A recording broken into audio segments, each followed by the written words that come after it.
It's showtime, folks. Enjoy the show.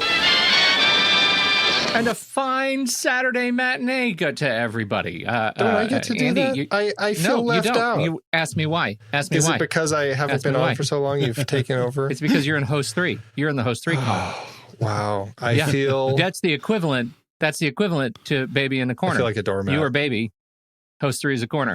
Not only that, but you broke in last week. You did. You cheated last week. You broke in. Now you're back to try to play some hijinks. When I don't get some to be on the show, I have to find my way in whenever I can and however I can. Yeah. Yeah. Mm-hmm. And Ray Delancey, hi. How are you? You are always welcome. Oh, wow. You don't need to break down any doors. You're such a sweetie. It is the Saturday Matinee, our weekly show where the Next Reel team gets together to talk about news, reviews, new trailers, our weekly list, challenges, and so much more. I'm Pete Wright. We got some news, and that news, welcome to Quibi Corner, everybody. I really love that this is one that just doesn't go away. I can't let go of it. I really love the first sentence of the article also that we're looking at. It says Quibi's death spiral continues. Poor Quibi. As much as I'd like to say you heard it here first, pretty much you heard it everywhere all the time since day one. Because we guess none of you are using Quibi either. Right. We knew almost immediately. My favorite one is, and I'm not whistling past the graveyard here. This is a sad thing. There are people who did some, the work of their careers. There are some people, I imagine, who did some great work here on Quibi projects. Can you imagine how much guff Katzenberg is taking for Quibi? It really, he can't sell it. He can't piece it off. The thing that gets me is actually down in the, we'll say third paragraph. Quibi has burned more than $1 billion, but has only between 400,000 and 500,000 subscribers to show for it. A number that includes T-Mobile subscribers who get their subscription for free. Oh, Quibi. Now, what's strange is it says the company can't offer a catalog of content. It doesn't have exclusive rights to any of its content after a 2-year period. What? Who makes that deal? Katzenberg, you've been in the industry for decades, man. Who makes that deal? That's kind of like making a Star Wars trilogy without a plan. Oh, Ray. He had to go there. You know what I do think is what we're getting out of Quibi, which I do think is something that is of value, is just the fact that they spent a lot of time and energy into kind of evolving that technique in the app itself that allows you to rotate the phone and the video content changes with it. So even though Quibi may fall apart, at least there's going to be that interesting technology. I mean, who knows how some other people are going to end up using it, but I do find that to be a really interesting little tool that they came up with.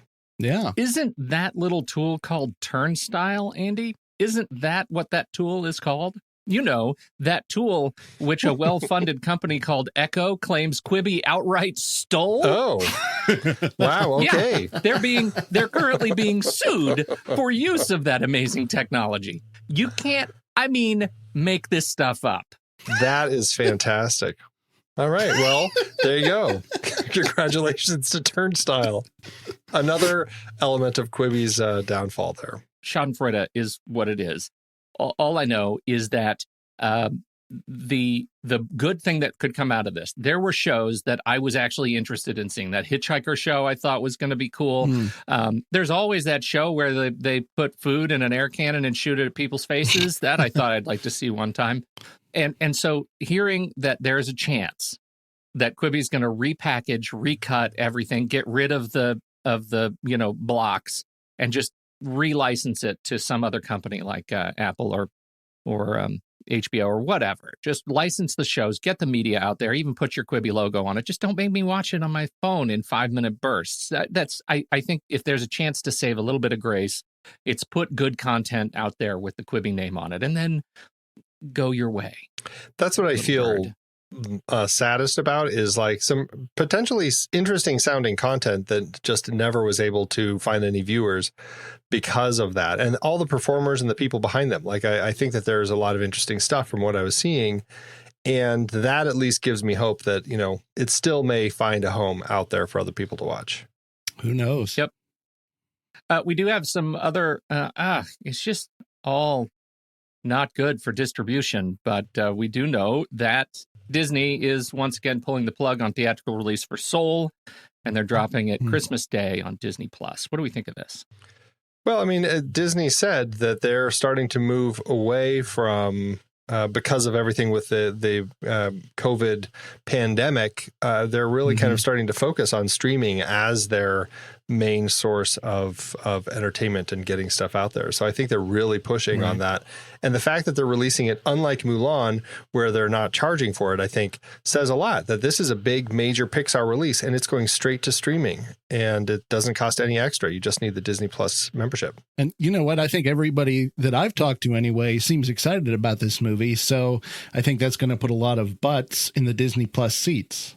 I think just new subscriptions alone, due to this release, they'll get a lot of money. I find this really interesting that it's the first Pixar score with music by Trent Reznor and Atticus Ross. I can't wait. I can't wait. What? That is fantastic. Really great. I mean, it's a stunning cast. Everything about it sounds very interesting. So I'm really, really curious about it and glad I'll just be able to watch it come Christmas Day. You mean Fincher didn't direct this? That may be next. Would have been, Mank should have been a Pixar joint. That would have been amazing. The first black and white Pixar film. That'd be wild. That would be so great. No, I'm excited about it too. I think it's going to be. I think this is it. You know, foretells a future that is sad, especially if you are a shareholder in, you know, AMC. Yep. Yep. Yeah, their stocks are plummeting after they said, hey, folks, we might just be out of cash by the time the year ends. Sorry about all your Christmas Day releases, everybody. No popcorn for you. Did I tell you, I did go to see Tenet in the theater, which was very thin. There were very few people in there. And let me just tell you, the AMC employees were like very grateful. Thank you so much for coming in today. So, yeah. Did they give you a big hug and a kiss? Almost, if it wasn't COVID, I'm sure they would have. No, your grace is unwarranted. Please stop. Just give me free popcorn. I'll take that. So is AMC the biggest chain theater closest to you? AMC and Harkins are the two theaters in my town, but AMC is the one that's close to me. It's like a 10-minute drive. What about you, Pete? We're my closest is Regal, and so it's Regal Cinemark. Yeah, I guess I think there's an AMC. Who does AMC own? Do they own somebody? I think they only market themselves as AMC. I think they're just AMC. Yeah. So there are AMC theaters near me, but are not near enough. Right. My nearest theater it's Regal Cinemark.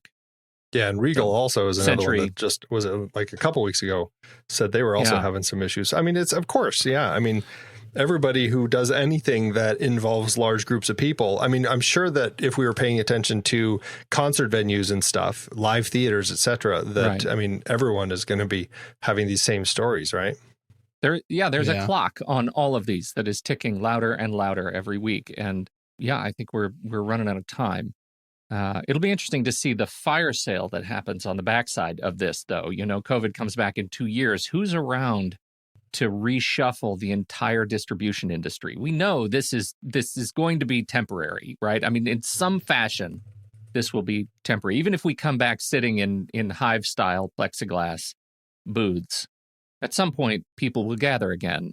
And who's going to be at the top of the charts? Especially if this deregulation goes through, if suddenly, I don't believe it's passed, but maybe it's done. It was, I think it was an executive order here that now, after many years, production houses can own theaters again. Right. This right here portends, I think, a major reshuffling of what the theater experience is going to look like. So, but I think that they're not going to do anything about it, like those production companies, until one, they can start making movies again, and because I saw another report that 50+% of productions in California have not started up again.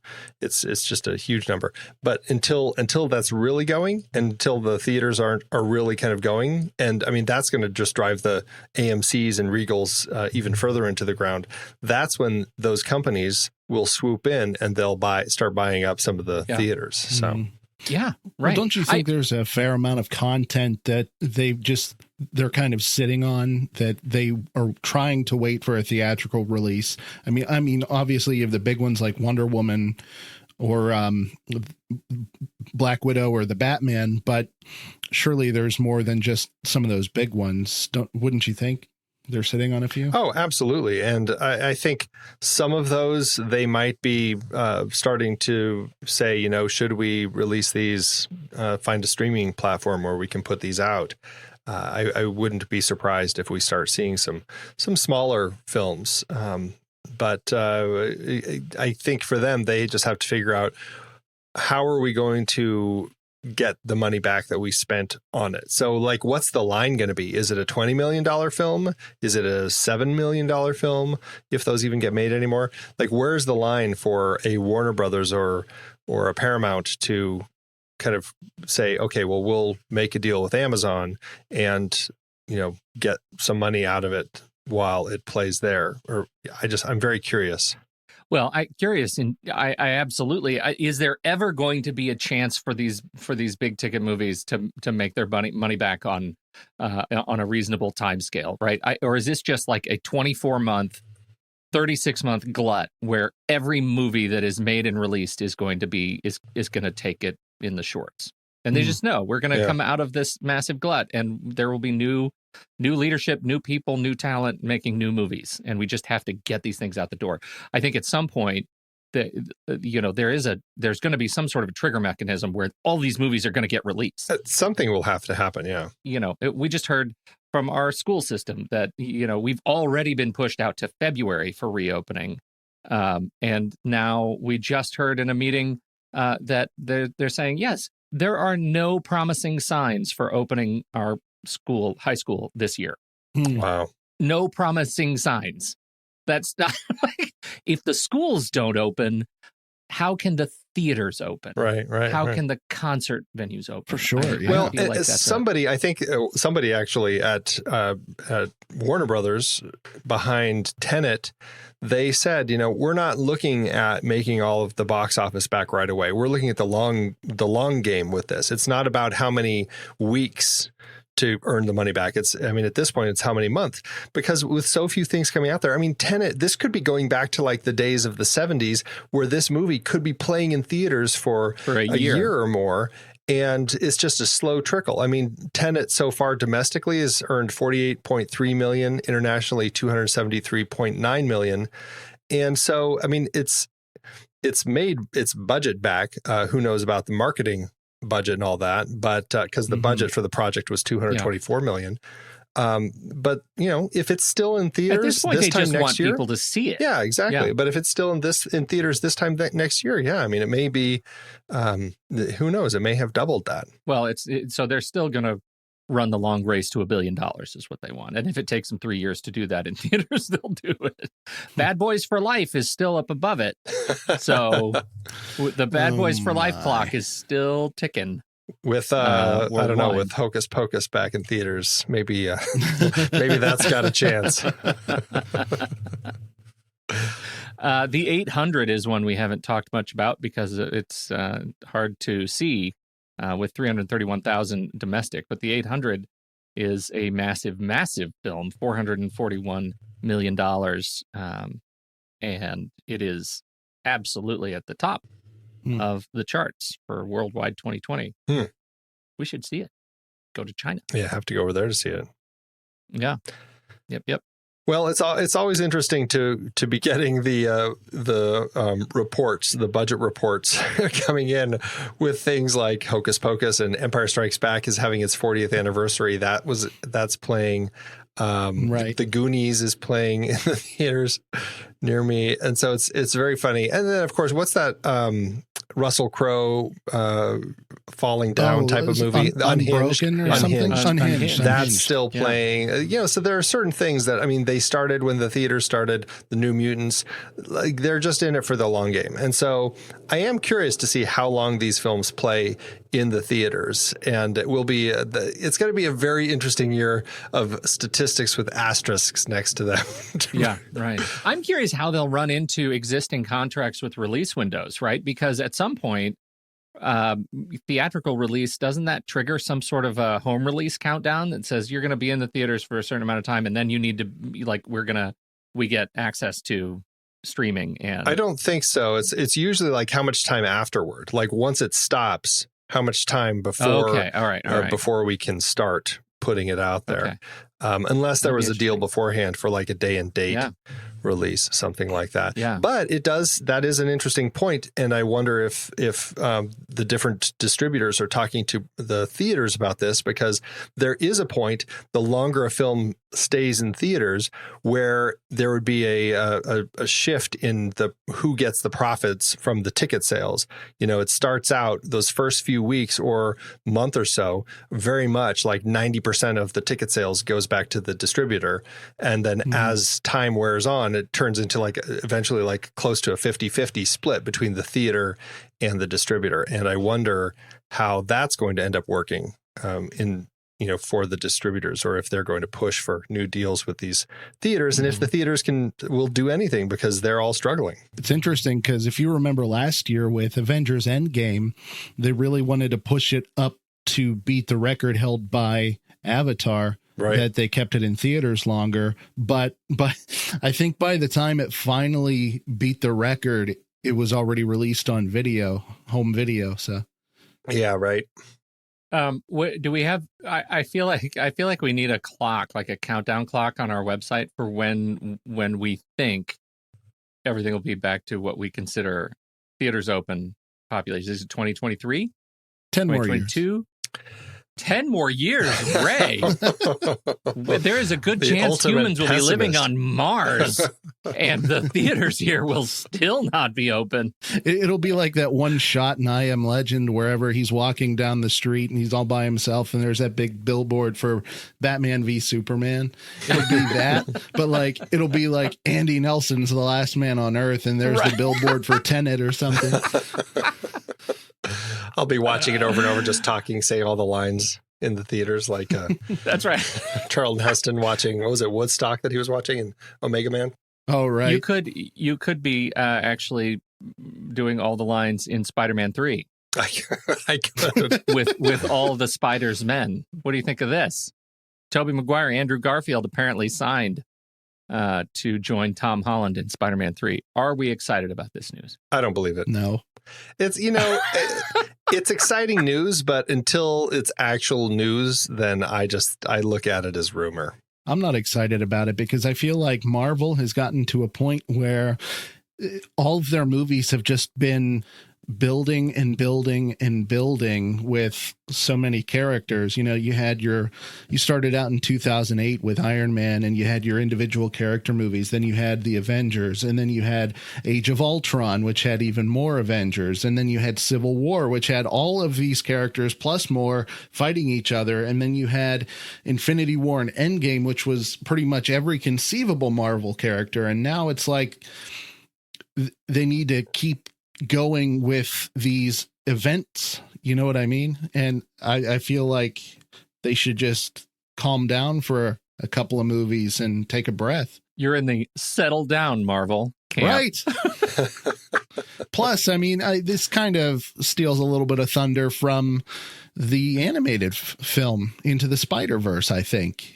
Let that be its own thing. Yeah, I don't know. And I know they're making another one of those, which is great. I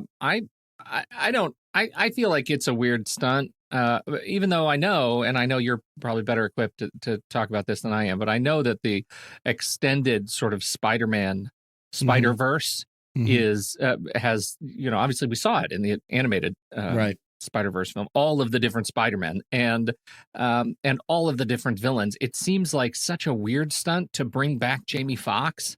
Yeah.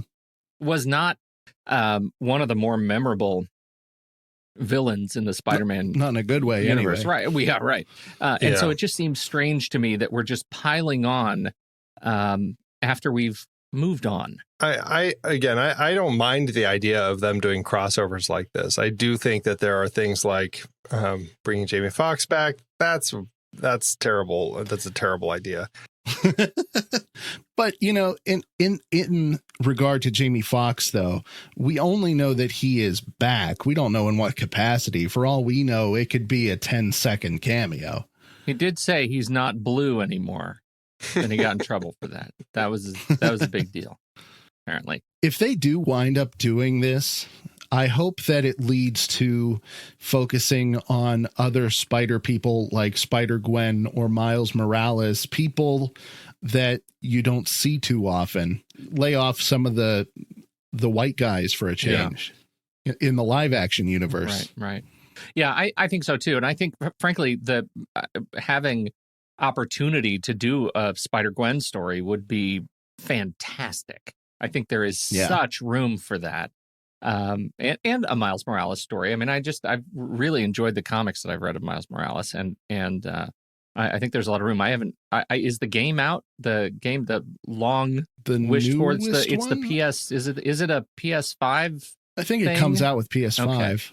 Okay. But they've been working hard on like beefing up the Miles Morales material in that game. I think there's a lot of interest in that character. Well, plus, if you remember, this was such a little point, but if you remember back to Spider-Man Homecoming, they introduced his uncle, played by Donald Glover. Well, at least who we assume he meant. Donald Glover's character was like a thief, and he mentions that he has a nephew and he doesn't want him to grow up the way he grew up or whatever his line is.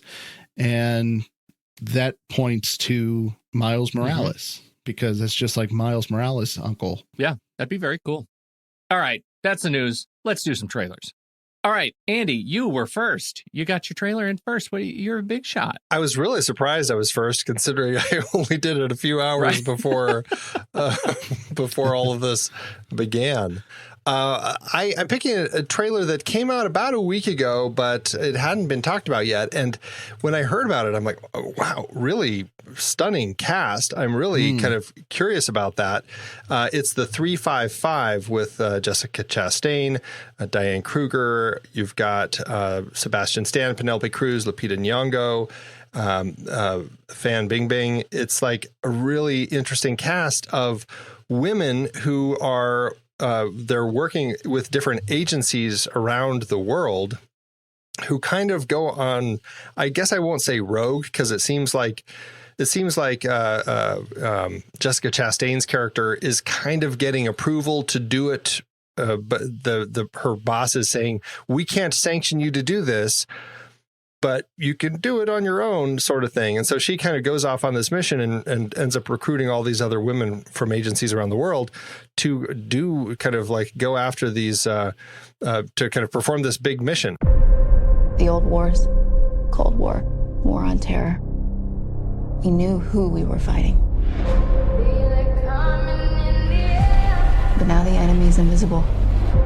They can destabilize entire countries from simple reach of their keyboard.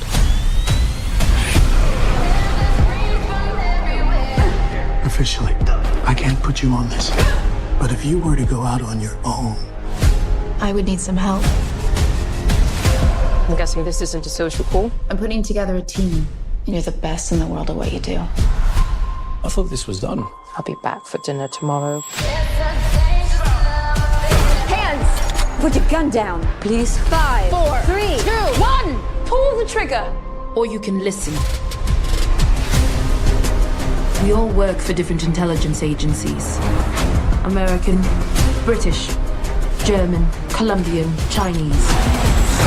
But now we have a common enemy. And if we don't stop them, they'll start World War III.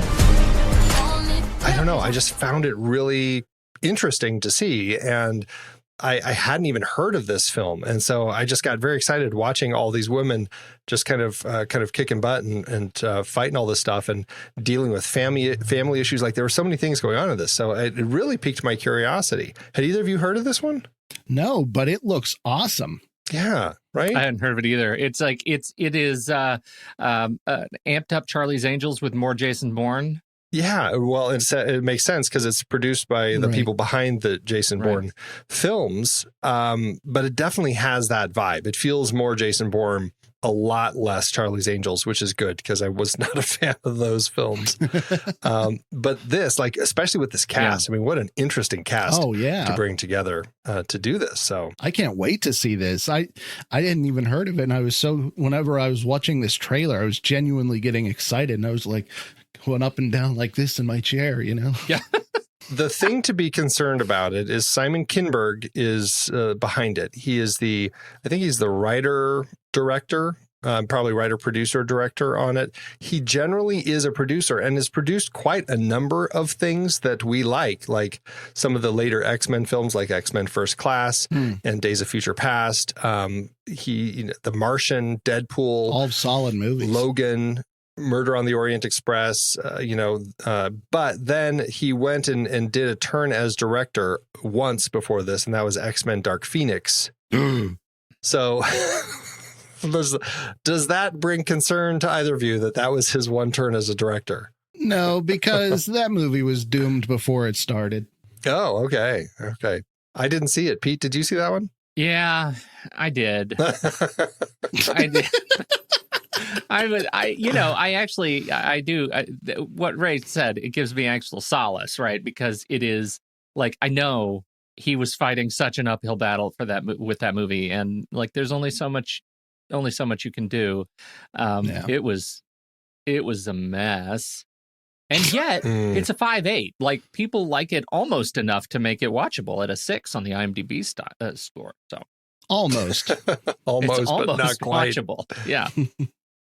There were some fun effects, and she just isn't. I am not entirely convinced. I think he was working with. I don't think Sophie Turner can pull off the Dark Phoenix bit. Like, even if you believe in her as Jean Grey, I just don't think she could handle Phoenix. Not like Famke can. Right. Well, here's the question: since he's working with Jessica Chastain in both films, what did you think of her in Dark Phoenix? And do you think that they'll work well together in this? Well, Jessica Chastain is amazing. Anyway. I like her all the time. So, I think she'll be fine. She'll be fine. So it's hard for her to really kind of stumble too much. Right. I think she always delivers solid performances. And with this cast, what an amazing cast of women to bring into this. Right. You've got me hooked with Jessica and Lupita alone. Yeah. Right. Yeah. Right. And then it just kept amping up. Like, you just keep seeing more. It's like, wow, okay, I'm in. Well, it looks like this is, it just says expected January 15th, 2021. I'm not thrilled about the date. That makes me nervous. But in these COVID times, who knows what that means anymore? I don't know if January means what we think it means. Yeah. Are those just holding dates at this point? Like, nobody cares. Yeah. It just says expected. Who knows? Yeah. Who knows? All right. I get to go next. You do. Yeah. This one, trailer dropped recently. Trailer 2 actually dropped recently. I can't remember which trailer I posted for you guys to look at. The one... It was the second. It was the second one. I like that trailer better. If you haven't seen the first trailer, you should probably go watch it. But the trailer I posted, and that's in the show notes, is the trailer that opens with a conversation with our lead, Carey Mulligan, playing Cassandra Thomas, talking to the director of, or the dean of a medical school, saying she wants to come back to this medical school. And Connie Britton plays the dean, and you get the feeling, you understand that there was some sort of sexual assault that happened years before, and she had to drop out. And it was reported to the dean, but the dean has no memory of it. And that sets us off on this story of this sort of sexual assault vigilante that Carey Mulligan plays, this character that goes around pretending to be drunk and entraps men as they attempt to assault her. And it is, it looks pretty dark, but my goodness, it is a movie that contains some serious badass stuff. My assistant tells me that you're interested in resuming med school. I left under unusual circumstances. You remember the accusations made against Alexander Monroe? I don't. He took a girl back to his room. You know, we get accusations like this all the time. So it's a he said, she said situation. What would you have me do? Ruin a young man's life?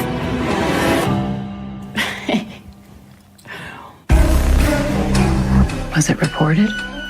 Yes. Do you know who she spoke to? You. What'd you think of this? The cast, if we can just talk a little bit about the cast, my goodness. Carey Mulligan, obviously, Bo Burnham, Laverne Cox, Clancy Brown, Jennifer Coolidge, Alison Brie, love Alison Brie. Christopher Mintz-Plasse plays a jerk. Molly Shannon's in it, Angela Zhu, Sam Richardson, Connie Britton, Stephen Monroe, Casey Adams, Francesca Estevez, Timothy Goodwin. It's an amazing cast. Did you say Alfred Molina? I didn't even get to Alfred Molina yet. He looks like he doesn't have a huge part, but he's certainly featured in the trailer. Yeah. So it looks great. What'd you guys think? You know, I'm watching this trailer and I couldn't help but think, man, I feel like I've seen this before. I don't know if I read about it or if I saw a snippet or something somewhere, but I distinctly remember this storyline and something about Christopher Mintz-Plasse. But either way, this, like you said, I think the perfect word for this is badass. Well, and the trailer, I remember the trailer back in the before times. Yeah. The original trailer. And I just like, wow, okay, that's like a no holds barred, fascinating move to make a film like this. And it certainly has the vibe of kind of the revenge kind of thrillers that, I'm thinking of, like I Spit on Your Grave and sure. Last House on the Left, things like that, where people take revenge on people who have done things to them or someone they know.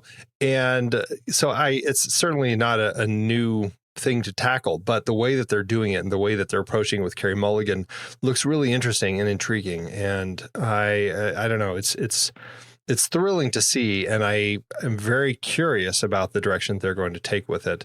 I don't know anything about the director, Emerald Fennell. Are you familiar with her? No, I watched a couple of interviews with her, and she, talks a little bit about how she made this movie. She's, she was an actress, I think, first. This will be she did a short. This is her directorial debut. She's in The Crown. She was a writer on Killing Eve. So she has a ton of actual great credits. She was actually in The Danish Girl. We just didn't mention her. Yeah, right. So, I think she's got some great credits, and I think she's it's really interesting to hear her talk about this movie and how long she's been writing it. Which is, since probably 2014, I think she said 14 or 15, she's been working on this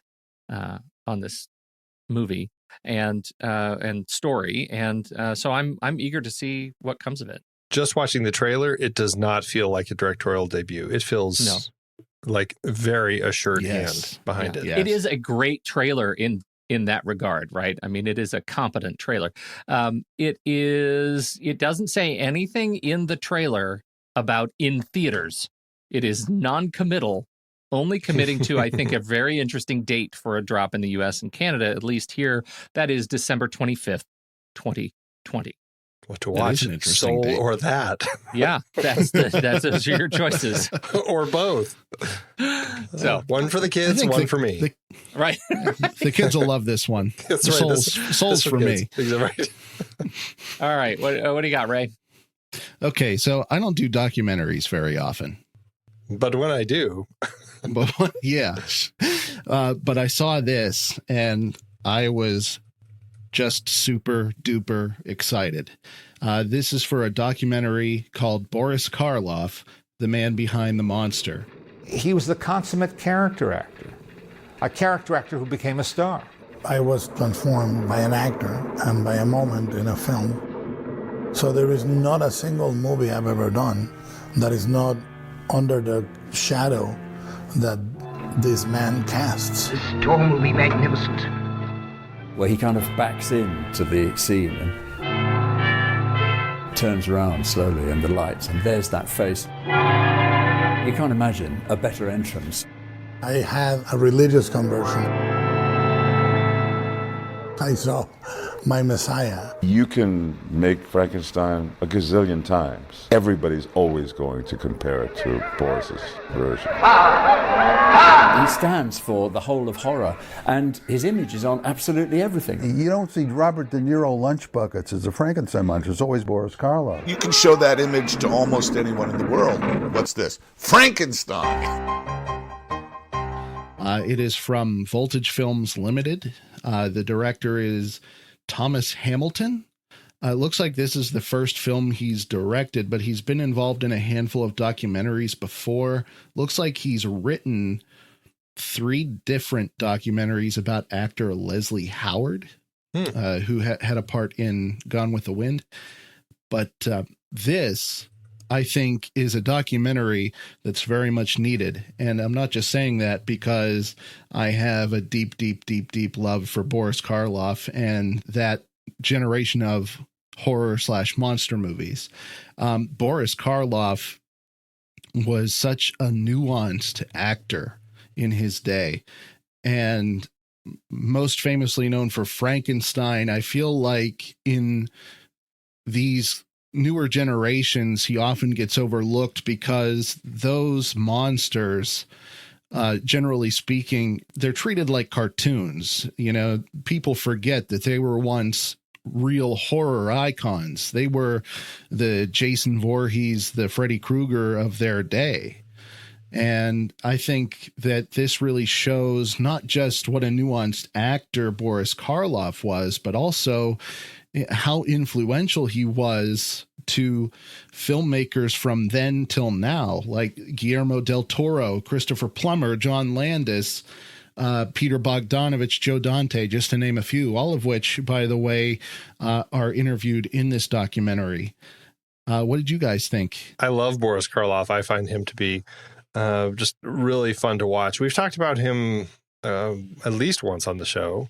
Targets, right? Targets, yeah. I can't remember if there have been anything else, but I feel like that may be the only time.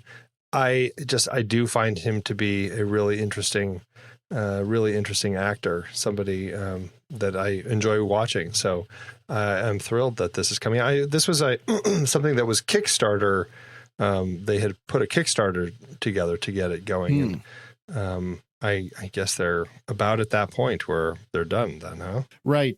Post-production is done. No definite date as to when it's going to be released. I could only find early 2021. But regardless, I am very much looking forward to it. It seems right up your alley. I just, the trailer starts. I'm like, oh, of course Ray picked this trailer. Of course Ray picked this trailer. In terms of the trailer, it's a little long for me at 5 minutes. Long, yeah. I started getting into the movie, and I felt like you guys are teasing me now. So I need to tease, just to tease, so I don't feel teased. Like I was ready to go in for the long haul. So at 5 minutes, it felt like one of the nice things about these productions, these Kickstarter productions, is generally they are, once they release, they're pretty easy to see, right? They'll be released pay on demand on Vimeo or something like that. They'll be easy to catch up on. So this is one we'll keep our eye on and post a link. Yay. All right, Andy. It's time. And I didn't even know we were going to do this. I didn't even think it was. You know whose idea was? It was Ray's idea that we should do some cosmic re-ranking. Flickchart re-ranking. Do it. Is it cosmic now? It's cosmic. It's like Cosmic Bowl. So here we go. This is it. That means Ray is playing the memorial role of Steve Sarmento. I will try to do it justice. Oh, I hope you're up to it, man. If we tie on something, then you can split the vote for us. And I think we're doing 10, so just kind of keep track of it. And when we hit 10, that'll be all we do. We'll see if 2001 pops up. Oh, come on. Under the Cherry Moon. Come on. That is all I care about. First up, The Godfather, which is number 1 on our list, or High Noon. The Godfather. You gotta say The Godfather. Oh, for sure. Network or Foul Play. Oh, Network. Come on, Network. These are going to be easy if they stay like this. Metropolis. Here we go. Metropolis or Nick and Nora's Infinite Playlist. Do you go a stalwart in filmmaking or just a really great movie? Stalwart in rom-com. Yeah. I'll say Metropolis. I'll say Nick and Nora. Have you seen both of these, Ray? I have seen Metropolis. I have not seen Nick and Nora yet. Oh, Ray. All right. Our first one. We have to go. All right, I figured this would happen. You have to go to the mat. Are you ready? Let me warm up. Come on. Paper, scissors, rock. Here we go. Got it all? All right, here we go. 1, 2, 3. Scissors. Oh, Nick and Nora takes it. Well, it was, that's apparently how it was. Nick and Nora held steady in spot 330 on our chart. There you go. Next up, Force Majeure or Friday After Next, the Christmas comedy. That's pretty easy. Yeah, Force Majeure. It's Force Majeure. That's surprising. Really? Oh, is it? Have you seen Force You're Majeure? being sarcastic. I'm kidding. I don't know, Ray. Like, wait a minute. Whoa. All right. Force Majeure held steady in spot 203. Next up, we have Time Crimes or Miller's Crossing. Oh. This is one tough. One of the less talked about Coen Brothers films, but certainly an interesting film. But it's hard for me to beat Time Crimes. I got to go Time Crimes. Yeah, I'm Time Crimes on this too. Have you seen that one yet, Ray? No, but it's on my list for November. I'm all horror movies right now. So gotcha. Well, it's a great one. So I look forward to hearing what you think. So good. It is. Next up, The Verdict from 1982 or The Adventures of Robin Hood, 1938. I got to say The Verdict. The Verdict. Yeah. I went into a little bit of a stroke. That should have been easier than the look on my face would have indicated. That allowed quite a jump for The Verdict from 302 to 150. Oh, wow. Nice. That's interesting. Good. Yeah, very interesting. Next up, Creed 2 or Caddyshack. Oh. There's no question in my mind. I know. The fact that you're deliberating. I know Caddyshack has its fans. I'm just not a big lover of it. It's Creed 2 100% for me. I am one of those fans, and the part that struggles is that I know it's Creed 2. I know it is, but it's still, it breaks my heart. It's Creed 2, but it's okay. Agreed. What about construction? I own 3 construction companies. I know you don't spend a lot of time at any of them. Sorry. Next up, The Prestige or La Vie en Rose. Oh, The Prestige. The Prestige. Indeed. Held steady in spot 197. Next up, The Secret in Their Eyes or Die Hard with a Vengeance. Number 3. Oh, that's an easy one. Secret in Their Eyes. Yeah, it's Secret in Their Eyes. Ricardo Darín. Have you seen that one yet, Ray? No. Oh, you need to see it. It's so good. So good, Ray. You would love those movies, I think. Yeah. Yeah. It's held steady in spot 73 on our chart. As it should. That's right. And here comes number 10. Number 10, Indiana Jones and the Temple of Doom or The Bank Job, a fantastic period bank heist movie. I still got to go Temple of Doom. It's got a special place in my heart. Om Nom Shivaya, Andy. That's right. Om Nom Shivaya. That's right. Was that your... that was my vote. That was the perfect quote. You just got to take that. You're supposed to know. We've been doing this together so long. I thought you were just quoting the movie. You're throwing out other random quotes. I'm not quoting The Bank Job. And then you voted the other way. Om Nom Shivaya, Andy. That means yes. Ray, have you seen The Bank Job? I've not seen The Bank Job. Oh, you got to check it out. It's a brilliant thriller. All right. Temple of Doom takes it and held steady in spot 141. So that's where we're stopping. We made it through 10 more. And I think only one of them changed spots. So we didn't get either 2001 or Under the Cherry Moon, but that's okay. We live to rank another day. So true. So true. That brings us to the list. This is a list of movies that are loosely somewhat related to the movie that we're talking about this week. And the movie that we're talking about this week is Parasite, which is a fantastic Bong Joon-ho film. Unless you don't like it, in which case it's not fantastic for you, which we learned there are people who do not think this movie is fantastic, which makes me sad. We think it's fantastic, but the list that folks chose were outstanding movie houses, standout movie films that stand out, or houses that stand out. Yeah, and so because the house is amazing. This is a bespoke house for the movie. It does not really exist, but it sure does make you want to live there.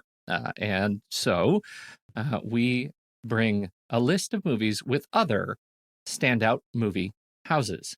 And Andy, you are first. I get to go first. I was torn, kind of going through because there's quite a number of houses out there, and we haven't talked about many of the films and other lists that I was looking at. So I had quite a lot of options open to me. I ended up for my first pick going with a film that really it kind of haunted me. It was just brilliant. The cast was top notch. The performances were great. The direction was great. Very cold, very kind of dark film. And the house very much reflects the coldness of our leading lady, played by Amy Adams. It is Tom Ford's film Nocturnal Animals. And Amy Adams is an art dealer, and she lives in this fantastic mansion, but it's like super cold. It's all like cement and stone color. Everything about it is very expensive, but it feels like she's just living in the trappings of this life, but it's ice cold. Beautiful, beautiful house that worked so well in the film, and I have not it's just not left my memory. It's such an amazing, stunning place that I learned as I was researching this that they leased it from the owner, who is a real estate executive who actually owns it in Malibu. They paid him $1 million a month to film in his house. Wow. I'd like to throw that offer out to a company coming to film. You can come to my house anytime. That's right. Right here. Come on over. You know what? I'll do it for COVID $50. Bring it. Outstanding pick. Good first pick. I'm going to start close to home with my first pick, and I'm going to start with something in Portland. In fact, right up the road from me. Wow! You will find a fantastic modern home called the Hoke House. Hoke, the Hoke House.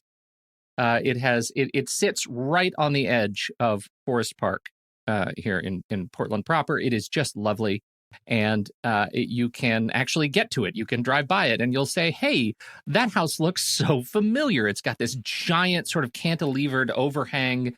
It's a lot of glass. It should be on stilts, but it's kind of magic that there's just such a big prominent part of the house that's hanging as if it should be stilted, but it's just out there. And you might say to yourself, gosh, I wonder where the Cullens are. Do they still live there after the Twilight Saga? Hoke House. I saw that house come up as I was searching, and I said, well, surely no one will pick that one.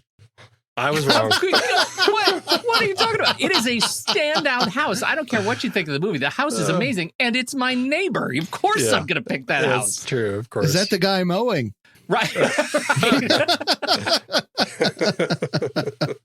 And I will say, Twilight has never been picked. So, really? At least there's four of those that people can pick from if they need to return to the well. All right, Ray, what do you got? All right, gents, we're going to take a little hop across the pond. I want to show you a nice little home here. It's for some people, not for everybody. Maybe you'll like it. It's in the Cumberland area. It is a familial estate, very tall house. The only problem is sometimes it gets a little drafty. And did I also mention that it's slowly sinking into a mine of red clay? I am talking about the house Allerdale Hall from Guillermo del Toro's 2015 film Crimson Peak. Oh, this is your list is it all great horror houses? Is that what I have in front of me? No, you don't, actually. Oh. That's the only one. What? All right. Now I'm curious. But I realize that, you might not look at this house and immediately think, oh, I'd love to live there. But I think it has a little bit of mystique to it. I think it's a really fascinating house and definitely one that stands out as far as the houses seen in great works of cinema. Not that this is necessarily a great work of cinema, but it pulls its weight. It's Del Toro. It's got its fans. I wasn't a huge lover of the film, but it certainly was interesting. Lots of red. All right, Andy, what do you got? For my second pick, I'm jumping into a director who I don't talk about on the show very often because, he's one of those directors you just don't talk about that often these days, especially these days when everybody's coming out against him and saying, why did I choose to work on that film with him? Oh my God, it's a Woody Allen house. It is a Woody Allen house. I know. Wait a minute. Is it the Sleeper House? It is the Sleeper House. Oh! Is this a steal? It is not, but it was actually on my list. I have now decided not to pick Woody Allen films because of you and Steve. So, I figured you would pick it because it was Woody Allen. But honestly, I picked this house. It's actually named the Sculptured House, even though most people call it the Sleeper House. It's in Colorado, which is why I picked it, because I very distinctly remember passing this house quite a lot on the drives that I would take across the state, because you can see it right there. And it's a really kind of cool looking curved house that's up on, I can't remember which mountain it's on. But it's Genesee Mountain. There you go. It was built in 1963 by architect Charles Deaton, and it has its own little elevator inside and everything, which they used for the what was the machine called in that movie? The little sex machine. That's enough. Remember? Yeah, is that all we need to know? It was a quirky little movie. I remember actually enjoying it when I was younger. I haven't seen it probably since high school. It's been forever since I've seen Sleeper, but I thought it was kind of a fun little sci-fi jaunt, I guess we'll call it, for Woody Allen to take back in 1973. So that is my second pick. It is Sleeper. That's a good pick. Well done. Orgasmatron. Orgasmatron. It was the Orgasmatron. Okay. Yeah, perfect. My mother made me watch that movie. She had not remembered the Orgasmatron, and so that was one of those parental bonding experiences. The Orgasmo what? All right. My second pick, it's a bit of a mic drop. Because I'm about to take a lot of movies out of the running.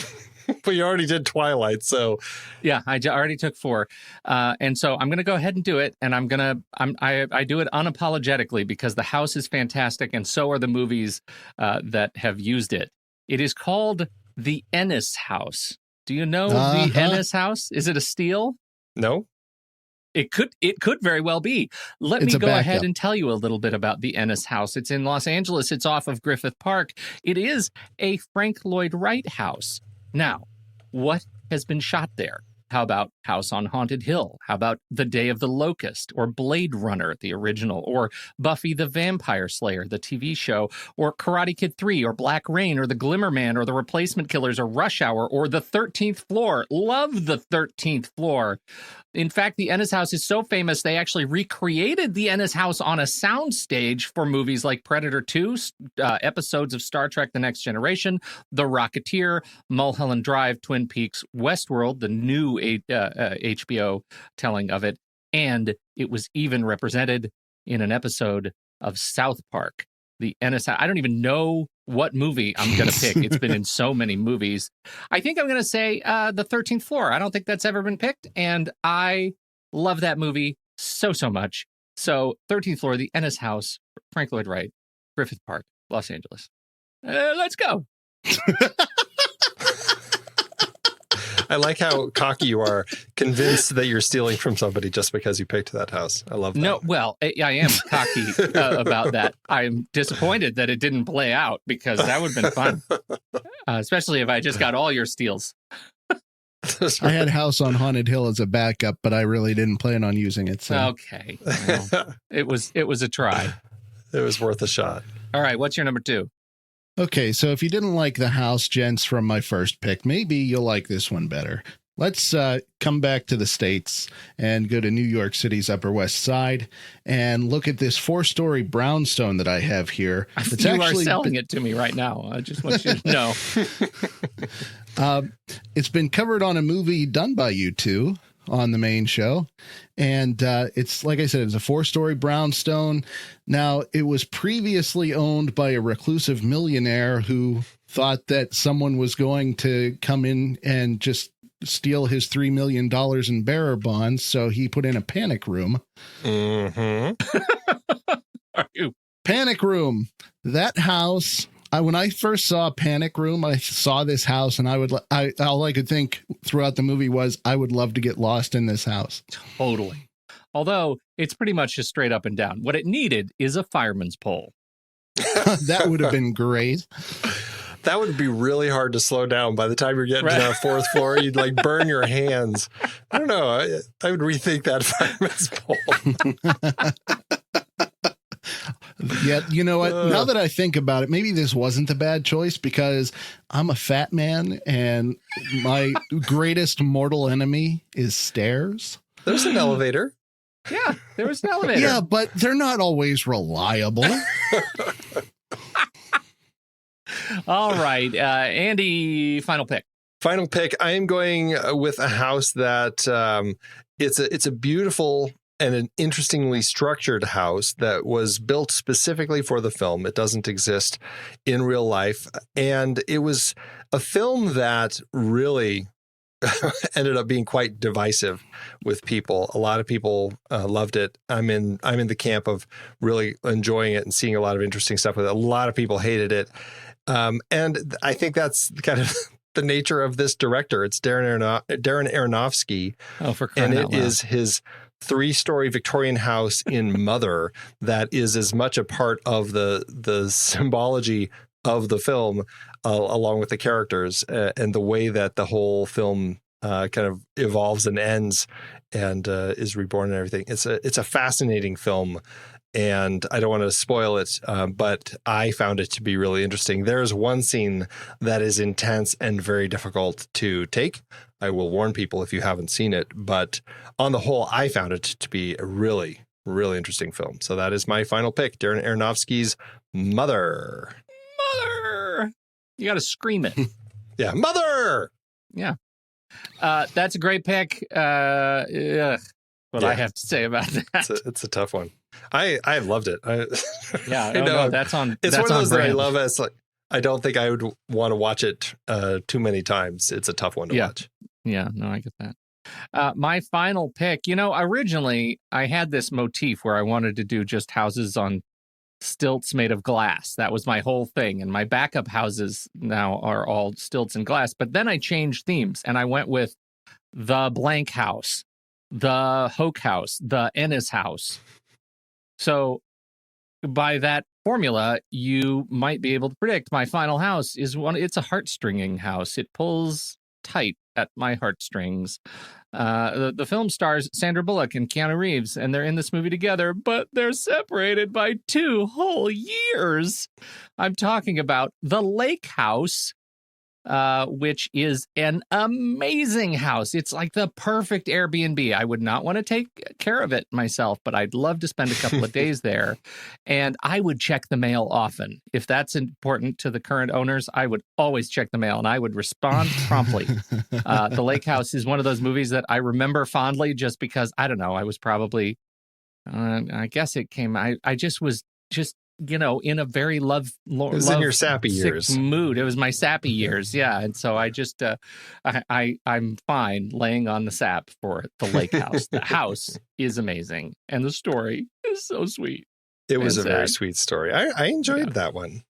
It's been quite a while. I only saw it the one time, but I remember it, and I do remember that house. It was definitely a standout house, and that little mailbox out front, and everything about it.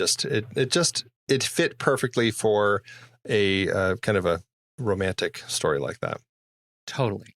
It would also make for a great horror house. I'm just saying. It would make for a great horror house. And there's this whole scene where he's standing on top of the house with the talking about the architecture and the design of it, and everything he says describes exactly that, like why this would be a perfect horror house. Well, the house is all about control and isolation. And you're in the house and you can see everything, but everyone can also see you. And haunting. Keanu Reeves. Devilish. That would be one of those fun movies. You know how people take just any movie and they recut a trailer for it, or they just and they basically retheme it based on the content. That I feel you could very easily recut that in some way to make it some like haunted thriller. It'd be pretty fun. I would be surprised if that hasn't already been done somehow, but I'm not finding it. Yeah. I feel like the movie would have to be more popular for people to jump on that. Probably. Great house. That's it. Ray, what's your final pick? All right, gentlemen, if the city is not your forte, then let us adjourn and go to Middle America and to a little town I like to call Vulcanvania. Pete's face says it all. This is from a movie from 1991 called Nothing But Trouble. Directed and written by Dan Aykroyd. Nobody likes this movie at all. This movie is terrible, Ray. I watched it because of you. I like the movie. I would say it's a guilty pleasure, but I don't believe in guilty pleasures. So, but this house is completely surrounded by this huge junkyard. And it's a little bit reminiscent of the Addams Family house. And it is the house of the local justice of the peace, Judge Alvin Volkenheiser. And this house is filled with booby traps and interesting rooms filled with rubber doggy toys and all kinds of stuff. There's also a trap door that leads to a roller coaster called Mr. Bone Stripper that strips away all the meat from your victims' bodies. So, I wouldn't mind having a house like this. That's a house that strips the skin off of your victims' bodies. Okay, yeah, why not? To each his own, I guess. This is one of those movies that you started talking about in the community, and I know I had seen it when it first came out. Like I know that it was present of mind. It was like senior year high school, and so I totally remember seeing it. I remembered nothing about it. And then you started talking about it. Andy and I started talking about it. And I couldn't remember which of the characters was a crossdresser.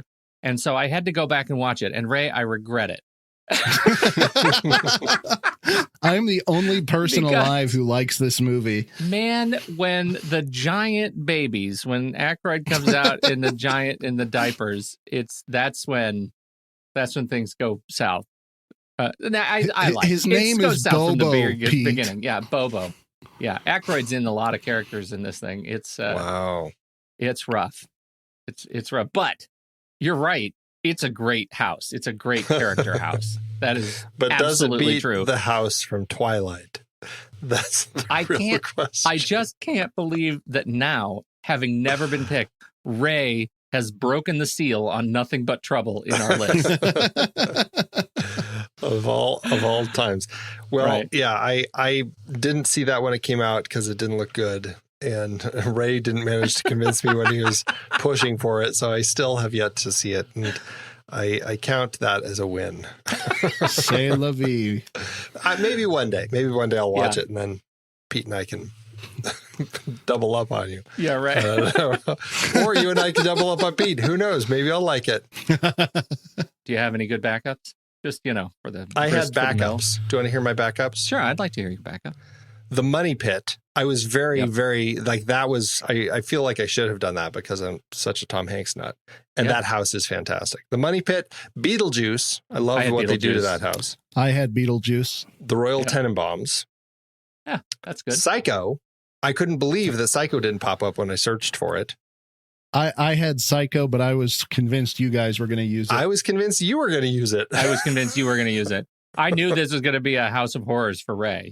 That's totally what I thought too. I just figured I would shoot for ones that were less likely. Sure. The Others, Pete. Yeah. You're going to be talking about that or looking at that soon. And of course, the Winchester, which seemed totally apropos to this list because that from Shaun of the Dead? No, the Winchester, like the actual movie called Winchester. Okay. I'm about an idiot. Lady Winchester or whatever, who kept building the house through her whole life house, right. because she was convinced she needed to do so to keep ghosts out or whatever. And it's a funky house. So. I did have Beetlejuice on the list. I also had Ferris Bueller's Day Off, The Garage, and just The Garage. But that was when I was back on the houses on stilts. And finally, Nick's family's jungle house in Singapore, also lots of glass on stilts in Crazy Rich Asians, which was full of bananas, awesome houses. So, but that one really stood out. Right. Ray, do you have anything else? I had Harry Potter and the Chamber of Secrets, the Weasley's house. Totally. What a great house. That is a good one. Yeah. Tony Stark's house in Malibu. Yeah. Sure. Yeah. I'll tell you, I talked about that one a lot. I didn't want to talk about it anymore. Bill Murray's mansion in Zombieland. Nice. Huh. And the Addams Family. Yeah. Oh, right. Yeah. Another great house. I actually, there was a point where I was going to do just John Hughes houses, but they all look exactly the same. Oh, right. Yeah. The Home Alone house was one that I was like, I could do that one. But it was like, well, it's more the stuff that happens in the house than the house itself. It's National Lampoon's. It's the Home Alone house. Right. It's like, it's 16 Candles. 16 house. Candles. It's even the Animal House. It's like, right. Yeah. So. The only one that I searched for that came up, which I guess I would call this the in honor of list, because it was the only one that had actually been discussed before, was Body Double, because they film in that funky. That's another one. It's kind of a sleeper type of house. It's like this weird round pod house in kind of the Hollywood Hills. This is a great list, and it wraps up our Parasite Outstanding Homes in Movies list. But where, pray tell, Andy, do we go from here? Not only does it wrap up the list for Parasite, it's the last list from our foreign films nominated for Best Picture series. And with that, we are kicking off a new series, and it is Aquatic Killers. That's right. We are jumping into the water, jumping into the deep end, as it were, and we're going to be swimming with some very nasty creatures. So we're going to be kicking it off with the 1977 film directed by Ovidio Assanitis, Tentacles, with a big octopus wreaking havoc on a coastal town. That is our first pick. Ray, have you seen Tentacles?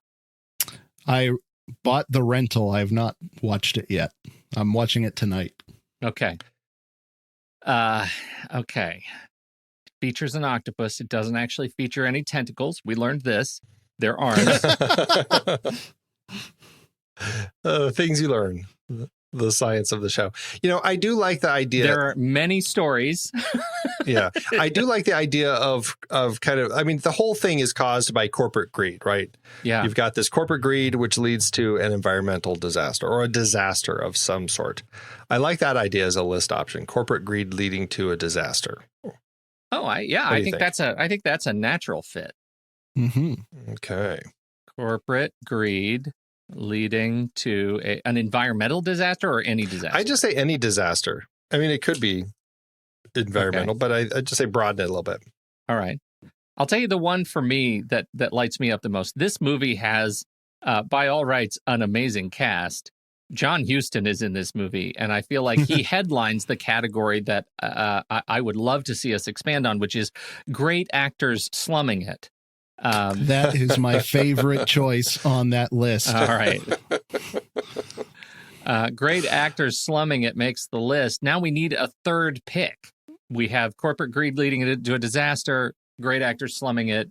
If we go like the killer POV, I feel like that's maybe too broad, but maybe not. I mean, it is a movie. I mean, it's about, it's got an octopus in it. We could do octopus movies. We could do movies with boat races. We could do. There's a boat race. There is. One could call it pivotal, but I don't know if you would. Yeah. It's in there. There is a scene where our main character actually has an extended scene where he's talking through a tank wall to a pair of killer whales, and it's really loving. What is he, Spock? It's absurd. That's what it is. That certainly feels.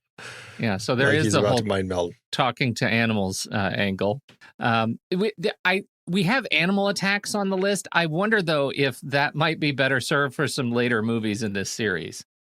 There are better animal attacks yet to come. Yes, and that's one of those that we could certainly throw on the list until someone finally picks it. And we have 6 movies in this series. We can reuse that one every time if we're running short. But I do like the killer POV angle. Okay. I think that's a fun one. It allows for a lot of fun horror films to pop up. Well, that's another one that I think we could keep putting on the list until somebody picks it, because now that I'm watching ahead in the series, I'm realizing that there's a whole killer POV that's off angle, and occasionally the killer animal where, oh dear, he's no longer horizontal, and that completely changes how horrifying it is. Ooh. Very true. All right. Very true. All right, so we've got it. Corporate greed leading to a disaster, great actors slumming it, and killer POV. Talking Love about it. tentacles next week. Good stuff. Well, if you want to vote on next week's list challenge, just head over to the Show Talk channel in the Next Reel Discord community. You can lend your vote to the chaos that is list picking and movie sabotage each week. How do you access the Show Talk channel, you ask? All you have to do is head over to thenextreel.com/Patreon, where you can become a supporter of the Next Reel family of podcasts. Just by doing that and throwing some money toward the podcast each week, you can gain early access to some shows, live streams as we record, including this very episode, and your own personal podcast feed with additional bonus episodes and stuff like that. So good show, gents. Good list. Fun houses. Great time. Yeah. Well done. Have a fantastic week. Great to see you again, Andy. I wonder if you'll ever be back on the show. I wonder. Such a mystery. Ray? I feel like the spring bodes promising. Really? Let's just say that. Let's just say that. Let's Andy, just tease that. I dare to hold out hope. I'm going to write a letter and put it in my magic mailbox. Ray, it is great to see you, my friend. You too. Fare thee well, gentlemen. Fare thee well. Thanks, everybody. Thanks for downloading, listening to the show. We'll catch you next week on the set, Matt. See ya. Bye.